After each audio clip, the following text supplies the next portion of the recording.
Baik, Anda masih bersama kami, Damai Nusaku, dan kita akan lanjutkan lagi untuk mendengarkan pertanyaan selanjutnya. Disampaikan oleh Ibu Fitri yang akan dijawab oleh Ustadz Latif. Silakan, Bunda.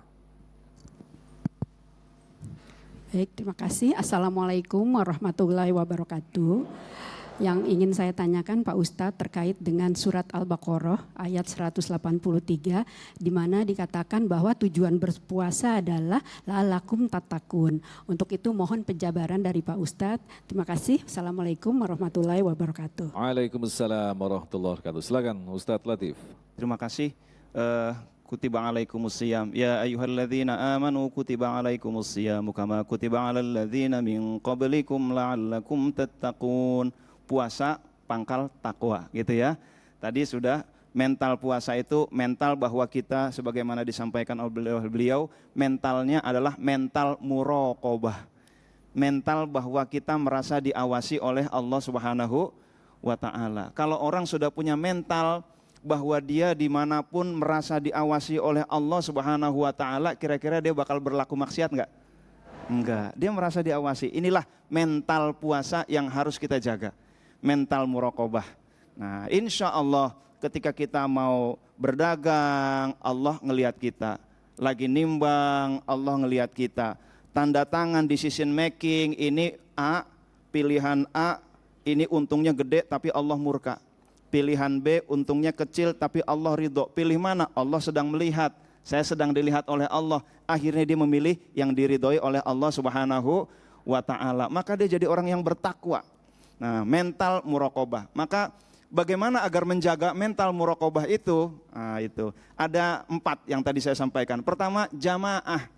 Maka kita dawamkan dalam puasa-puasa sunnah berjamaah ya, seperti itu. Yang kedua, I-nya apa? Ilmu. Bahwa puasa ini menurut Al-Junaid Al-Baghdadi, beliau berkata bahwa di antara manusia dengan Allah itu ada penghalang. Apa penghalangnya? Perut yang kenyang. Mana mungkin orang perut kenyang bisa lezat-lezat dalam bermunajat, itu nggak mungkin, kata Al-Junaid Al-Baghdadi. Maka ketika kita beribadah kepada Allah, maka kondisi terbaik adalah ketika perut kita dalam keadaan lapar. Maka Abu Sulaiman Ad-Darani berkata bahwa ketika aku sedang dalam keadaan lapar, disitulah kenikmatan ibadah. Masya Allah. Jadi yang kedua adalah ilmu. Nah, ilmu juga bahwa diri kita ini banyak dosa, maka kita harus meminta ampunan kepada Allah. Wa atbi'il hasanat wa atbi'is sayyi'atal hasanah. Iringi seandainya sudah terlanjur berbuat buruk, iringi dengan perbuatan baik. Ya Allah, aku banyak dosa dulu, aku waktu dulu dosanya begini, ya Allah, aku ingin berpuasa ya Allah agar Engkau mengampuni dosa-dosaku. Ilmu tentang diri, ilmu tentang fadilah puasa. Yang ketiga adalah mujahadah. Mujahadah ini bersungguh-sungguh. Pokoknya apapun yang terjadi, ku kan selalu ada untukmu. Ya Allah, meskipun sibuk, pokoknya aku akan taat kepada Engkau ya Allah. Meskipun panasnya luar biasa. Ini Jakarta, ini jangan-jangan neraka bocor begitu ya. Kok bisa panas begitu? Enggak apa-apa. Pokoknya aku akan selalu ada untuk mentaati Allah Subhanahu wa ta'ala. Yang ketiga apa tadi? Mujahadah. Yang keempat, bagaimanapun juga yang di dalam surah Al-Baqarah ayat 183 yang diundang adalah ya ayyuhalladzina amanu. Maka faktor yang tidak kalah pentingnya untuk menjaga mental puasa selama 11 bulan adalah iman harus dipupuk. Bagaimana cara memupuk iman ini? Rasulullah Shallallahu Alaihi Wasallam bersabda, jaddidu imanakum, perbaharuilah iman kalian. Sahabat bertanya, kaifa nujaddidu imanana? Bagaimana kami memperbaharui iman kami? Aktsiru min qauli la ilaha illallah. Perbanyak mengucapkan la ilaha illallah. Tapi bukan la ilaha illallah yang sekedar di lisan. Kalau sekedar di lisan burung beo juga bisa. La ilaha illallah yang terhunjamkan. Bukan la ilaha illallah, la ilaha illallah. Ini masjid gede juga ya. AC-nya banyak nih, bayar listriknya berapa kira-kira ya? La ilaha illallah, bukan begitu, tapi la ilaha illallah, la ilaha illallah, la ilaha illallah. Sampai betul-betul meresap bahwa tiada yang dituju kecuali Allah. Bahkan tiada yang ada kecuali Allah Subhanahu wa taala. Masya Allah, insya Allah ketika kita sebagaimana tips dari Rasulullah Sallallahu Alaihi Wasallam memperbanyak menghunjamkan, bukan mengucapkan ya, tetapi memperbanyak. Jadi kalau mengucapkan aja nggak cukup, tapi memperbanyak mengucapkan la ilaha illallah, insya Allah akan ada cahaya iman. Maka orang kalau sudah beriman, ibarat gizi ini memenuhi gizi kita, maka kita bisa berbuat, bisa bekerja, bisa beraktivitas. Begitu pula ketika gizi iman ini penuh dalam diri kita, maka apapun perintah Allah, insya Allah kita akan bisa melaksanakannya. Amin ya Rabbal Amin. Alamin. Ya Rabbal Alamin. Baik, selanjutnya kami persilakan kepada Bapak Hilman yang akan dijawab oleh Ustadz Fikri. Bismillahirrahmanirrahim. Pertanyaan saya untuk Ustadz Fikri dan Ustadz Latif. Masyarakat kita ini adalah melihat pada keteladanan. Ya. Kalau dulu zaman Rasulullah kita bisa melihat keteladanan Rasulullah. Tapi untuk zaman akhir ini kita tidak bisa melihat keteladanan secara langsung. Dalam memperbaiki mental kita, mungkin ada kisi-kisi yang bisa Ustadz sampaikan bagaimana memperbaiki mental kita, melihat keteladanan baik pemimpin maupun pemuka-pemuka agama dalam masyarakat kita. Terima kasih. Baik, silakan Ustadz Fikri. Bapak Ibu saudara-saudara, apa yang dikatakan oleh Pak Helman, inilah realitas sekarang nih. Kita masyarakat Indonesia ini krisis keteladanan. Kita bingung, linglung alias keder. Mau nyontoh siapa? Wong kita ini krisis keteladanan kok.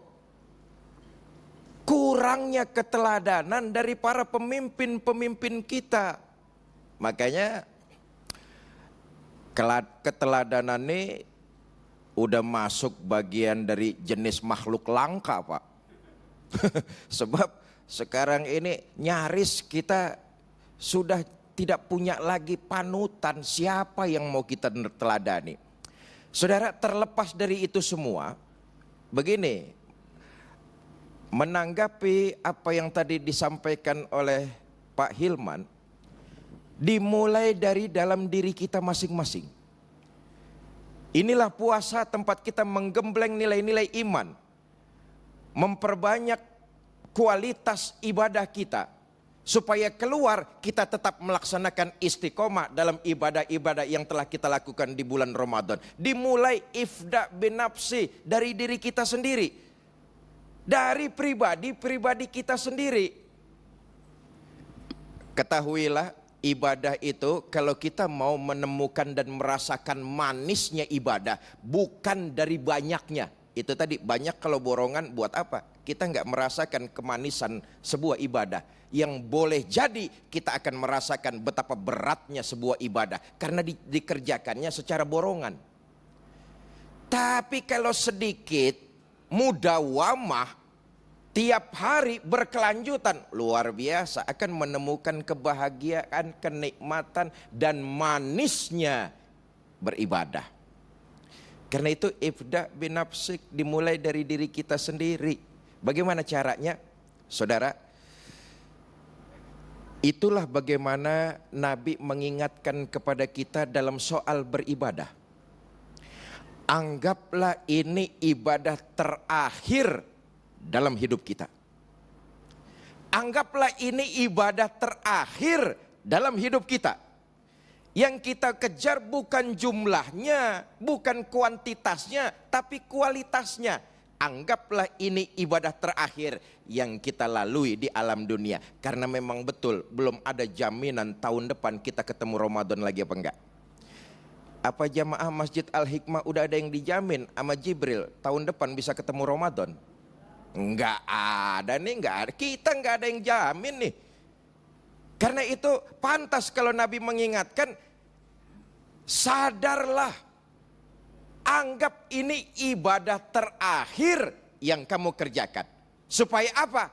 Ya Allah, ternyata hari ini, pagi ini saya masih diberikan umur panjang oleh Allah. Kalau bangun besok pagi, melaksanakan sholat subuh, lalu mengisi rutinitas seperti biasa, alhamdulillah ya Allah, hari ini saya masih kau berikan umur panjang, saya akan melaksanakan ibadah lagi, saya akan istiqomah dalam ibadah lagi. Tapi sadari ibadah yang saat itu adalah ibadah kita yang terakhir, karena memang kita nggak tahu siang, sorekah, malamkah datang ajal menjemput diri kita.